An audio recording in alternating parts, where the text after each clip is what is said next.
Good afternoon and welcome to the Midday News. I am Kayode Adebayo.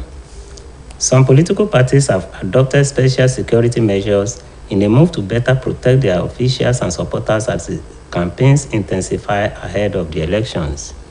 While the Labour Party and the New Nigerian People's Party disclosed that they have taken extra security measures as they cannot rely on police protection alone, the People's Democratic Party said it was the responsibility of the All Progressives Congress regime to protect Nigerians.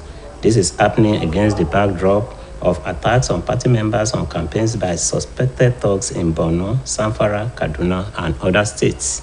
Both the PDP and the ruling APC also claimed that their campaign convoys were attacked last year in Lagos by men suspected to be hired thugs.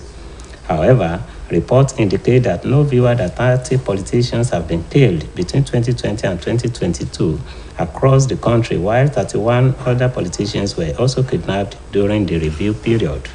Speaking on the extra security measures adopted by the party, spokesperson of the Obediati Campaign Council, Mr. Ken Oshunto, stated that every citizen deserves to be protected and not only the politicians.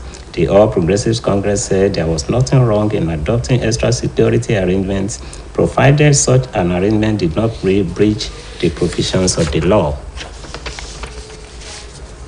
The Socio-Economic Rights and Accountability Project has urged Senate President Ahmad Lawan and Speaker House of Representatives Femi Gbajabiamila to promptly cut their outrageous National Assembly budget of 228.1 billion naira, including the 30.17 billion naira severance payments and inauguration costs for members.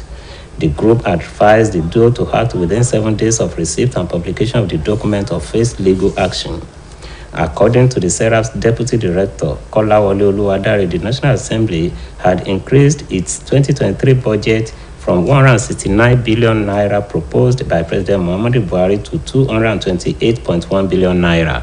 It added that the approved budget shows an increase of about 59.1 billion naira, noting that the country's budget of 21.83 trillion naira is based on a 10.49 trillion naira revenue and 11.34 trillion naira deficit.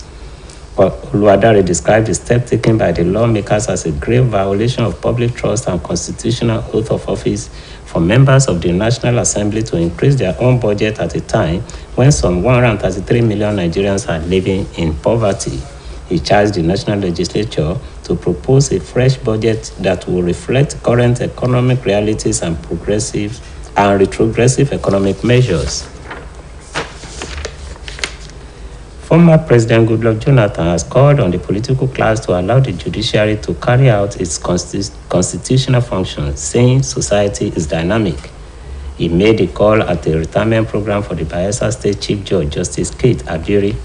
The former president advised politicians not to be blinded by the power they wield, just as he cautioned judicial officers to strive to be impartial and courageous in upholding the rule of law, noting the significance in the delivery of justice. Also speaking, Chairman of Body of Benchers, Wole Olanipekun, described the retiree as a hardworking jurist who represents the best in legal profession. The Federal Ministry of Petroleum Resources say Nigeria is making progress in oil earning following improvements in security in the Niger Delta region, as the country raked in an additional 363 billion naira from crude oil sale in the months of October, November, and December 2022. The ministry indicated that the country's oil production rose by 1.014 million barrels per day last October, representing an increase of 0.077 million barrels per day when compared to the 0.937077 million barrels per day output in September. It explained that the oil production kept increasing as Nigeria produced 1.253 million barrels per day last month, indicating an increase of 0.05 million barrels per day when compared to its output in November. The summation of the monthly revenue rise during the period showed that Nigeria earned an additional 363 billion naira from oil sales within the 3-month duration following the improvement in security in the Niger Delta region. It will be recalled that President Muhammadu Buhari recently ordered security agencies to eradicate crude oil theft and pipeline vandalism in the Niger Delta before May 29, 2023.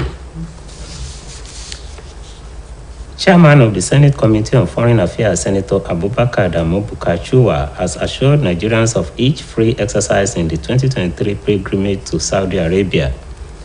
The senator gave the assurance in Makkah, Saudi Arabia, during the 2023 pre-Hajj engagement between the National Hajj Commission of Nigeria and representatives of states, Pilgrims Welfare Board, and leadership of tour operators.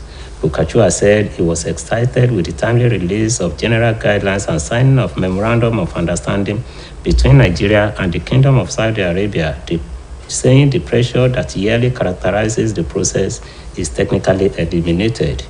According to him, NACON will be put to test and there is no room for failure while the necessary information has been released by Saudi Arabia. Nigerian states are expected to brace up for the exercise in the interest of Nigerian pilgrims. On the part of the National Assembly, the Senate Committee Chairman, Foreign Affairs, pledged continued legislative support to NACON for remarkable management. Now to sports. The national under-18 and under-20 male handball teams will begin their campaign for the International Handball Federation Continental Trophies Championship today. The competition holds between January 16 and 20 in Brazzaville, Republic of Congo. The teams qualify for the Continental Championship after winning both the under-18 and under-20 categories of the IHF Challenge Trophy for Africa Zone 3 in Abidjan, Côte d'Ivoire. Nigeria's under-20 squad will meet Guinea in its first game. The country's under-18 team will clash with Togo. The two national age-grade handball teams, which left the country for Brazzaville, had trained in Lagos State for over 2 weeks under the under-18 coach Emeka Namani and under-20 coach Fidelis Obi. The championship will be competed in a round-robin format as the Nigeria under-18 team will tackle Burundi and the under-20 clash with Guinea. Now on the foreign scene, the World Health Organization has recommended the use of face masks as COVID-19 spreads and has well recommended the use of Paxlovid. It, however, said the pregnant or breastfeeding women with non-severe COVID-19 should consult with their doctor to determine whether they should take the drug due to likely benefits and a lack of adverse effects having been reported. The drug was first recommended by WHO in April 2022 as it recommended its use in mild or moderate COVID-19 patients who are at high risk of hospitalization. It also reviewed the evidence on 2 other medicines and maintained strong recommendations against their use for treating COVID-19. There are currently 6 proven treatment options for patients with COVID-19, 3 that prevent hospitalization in high-risk persons and 3 that save lives in those with severe or critical disease. Some 50 women have been abducted by suspected jihadists in northern Burkina Faso. Residents in Abinda said 2 groups of women were taken as they were out gathering leaves and wild fruits because of a severe food shortage, but a small number managed to escape and raise the alarm. Reports said that as much as the area has been blockaded by Islamic militants, Abinda in the Sahel region has been hit hard by the jihadist insurgency. Roads in and out have been blocked by the jihadists as there is severe hunger with limited food supplies and the humanitarian situation is desperate. Burkina Faso as a whole has been hit by a decade-long insurgency that has displaced nearly 2 million people. Nepali rescue workers have scoured a debris-strewn ravine for more bodies from the mangled wreckage of a plane with 72 people on board, with hopes of any survivors now nil. The Yeti Airlines ATR-72 plummeted into the steep gorge, smashed into pieces and burst into flames as it approached the central city of Pokhara in Nepal's worst aviation disaster since 1992. The cause is not yet known, but a video on social media showed the twin propeller aircraft banking suddenly and sharply to the left as it approached Pokhara Airport. Nepal, which has a poor record on air safety, observed a day of mourning for the victims. Rescue workers had rushed to the site after the crash and tried to put out the raging fires that had sent thick black smoke into the sky. Soldiers used ropes and stretchers to retrieve bodies from the 300-meter deep ravine late into the night, with recovery efforts resuming. Debris from the airliner was strewn across the crash site, including the mangled remains of passenger seats and the plane's white-colored fuselage. There were 15 foreigners on board, including 5 Indians, 4 Russians, 2 South Koreans, and 1 passenger each from Argentina, Australia, France, and Ireland. And that ends the media news on OSBC TV. It was edited by Adebare Ejimakinde. Please join us at 3 for the state news. Good afternoon.